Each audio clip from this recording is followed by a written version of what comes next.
తాకట్లో ఉన్న మీ బంగారాన్ని విడిపించి ఆ రోజు ఆన్లైన్ రేటుకి కొంటాం. Sharma gold company. గత 2-3 రోజుల నుంచి యాంకర్ రవి సుడిగాలి సుధీర్లపై వస్తున్న విమర్శలకు చెక్ పెట్టేందుకు యాంకర్ రవి ప్రయత్నిస్తున్నాడు. వారు చేసిన ఓ సినిమా స్పూఫ్ వల్ల వివాదంలో చిక్కుకున్నారు. వారు చేసిన ఓ స్క్రిప్ట్ లో హిందువుల మనోభావాలను కించపరిచేలా, హిందూ దేవుళ్లను అవమానించేలా ఉన్నాయంటూ హిందూ సంఘాలు మండిపడ్డాయి. అయితే ఈ వివాదంపై యాంకర్ రవి స్పందించాడు. అది స్కిట్ కాదని, సినిమా స్పూఫ్ మాత్రమేనని అన్నారు. ఎవరిని ఇబ్బంది పెట్టాలన్నది తమ ఉద్దేశం కాదని, స్కిట్ లో భాగంగానే ఇది చేశామన్నాడు. ఇక తన స్కిట్ వల్ల చాలా మంది బాధపడ్డారని తెలిసిందని, అలా చేయడం తప్పని కాల్స్ కూడా వచ్చాయన్నారు.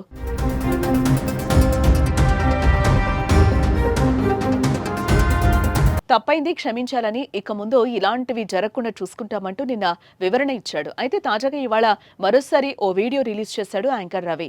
హిందువుల మనోభావాలను దెబ్బతీయాలన్నది తమ ఉద్దేశం కాదన్నాడు. ఇది ప్రత్యేకంగా రైటర్ను పెట్టుకొని రాయించిన స్కిట్ కాదు, ఇది ఒక సినిమా స్పూఫ్.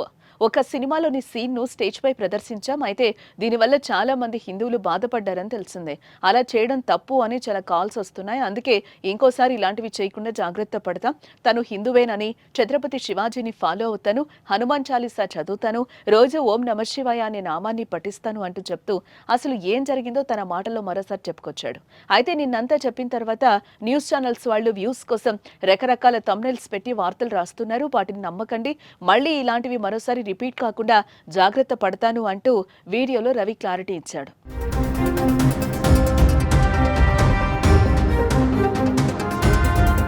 అందరికి నమస్కారం. నేను మీ యాంకర్ రవి. గత 2 రోజులుగా న్యూస్లో కొత్త కాంట్రవర్సీ, వీడు మార్చేసుకున్నాడు, వీడు మారిపోయాడు, అది ఇది అని. ఛత్రపతి శివాజీ మహారాజ్ని ఫాలో అయ్యేవాడిని, హనుమాన్ చాలీసా చదివేవాడిని, పొద్దున్న లేస్తే రాత్రి వరకు మనసులో ఓం నమ శివాయ అనుకునేవాడిని. కోర్స్ భారతీయుడిని, హిందూని. సో నాకు కూడా అంతే, నా మతం అంటే అంతే ఇష్టం. మతం కోసం నేను కూడా ఫైట్ చేసేవాడిని.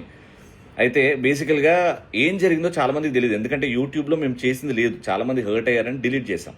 కానీ సోషల్ మీడియాలో నా నంబరు, నా కో యాక్టర్ నంబర్ పెట్టేసి వీళ్ళు హిందూ మతాన్ని హర్ట్ చేశారు అని చెప్పేసి స్టార్ట్ చేయగానే మా కాల్స్ రకరకాలుగా వచ్చినాయి. అందులో ఒక కాల్ రికార్డింగే బయట వాళ్ళు రిలీజ్ చేసింది.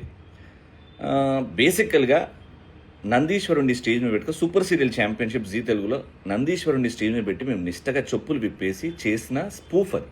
అంటే వీళ్ళని హర్ట్ చేయాలి అని రాసిన స్కిట్ కాదు, ఉన్న సినిమా సీన్ని మేము అక్కడ ఎనాక్ట్ చేయడం జరిగింది. అక్కడ చాలామంది హర్ట్ అయ్యారు. హర్ట్ అయిన దానికి నేను ఇంకోసారి అంటే వీడియో కూడా రిలీజ్ చేశాను, ఇంకోసారి ఇలాంటివి రిపీట్ అవ్వకుండా చూసుకుంటామని. చేసింది ఏమీ లేదు, నేను మాట్లాడింది హిందూ మతాన్ని, హిందూ దేవుణ్ణి అన్నది నా నోటి నుంచి ఏమీ లేదు. ఎప్పుడు అన్నాను, మీరు నన్ను 15 సంవత్సరాలుగా చూస్తున్నారు, నేనేంటో మీకు కొంచెం బాగా తెలియకపోయినా కొంచెం తెలుసు. ఇలా నేను ఎప్పుడూ నా ఆలోచనలు నా నోటి నుంచి రావు, ఎందుకంటే నా మతాన్ని నేను ప్రేమిస్తా, నా దేశాన్ని కూడా అంతే గట్టిగా ప్రేమిస్తా. సో ఈ న్యూస్ ఛానల్స్ వాళ్ళు వ్యూస్ కోసం రకరకాల థంబ్నెయిల్స్ వాడుతున్నారు. దయచేసి నమ్మకండి ప్లీజ్. నేనేంటో మీకు బాగా తెలుసు. అండ్ ఇలాంటివి ఫ్యూచర్లో జరగకుండా నేను జాగ్రత్త పడతాను. ఆల్రైట్, జై శ్రీరామ్.